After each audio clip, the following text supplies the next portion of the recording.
മഞ്ഞ ചെമ്പരത്തി പൂത്ത് നിൽക്കുന്നു. കൂടാതെ മൊട്ടുകളുമുണ്ട്. ചുറ്റിനും വേറെ ചെടികളുമുണ്ട്. ബോൾസ്, കോഴിച്ചീര, വാടാമുല്ല,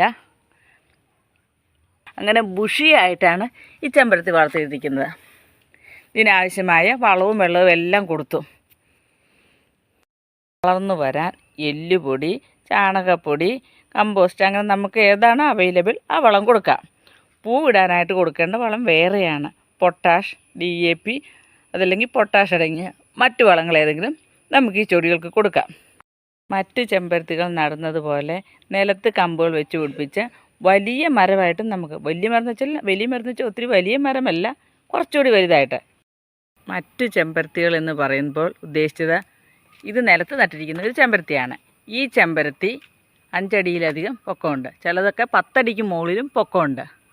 അതുപോലെ നമുക്ക് ആ ചെമ്പരത്തിയും ഇതുപോലെ വളർത്താവുന്നതാണ്. ഇത് 10 അടിയിലും മുകളിലുള്ള മറ്റൊരു ചെമ്പരത്തിയാണ്. നിറയെ പൂക്കൾ. ഇതുപോലെയും നമുക്ക് ആ മഞ്ഞ ചെമ്പരത്തി വളർത്തണമെങ്കിൽ അങ്ങനെയും ചെയ്യാം.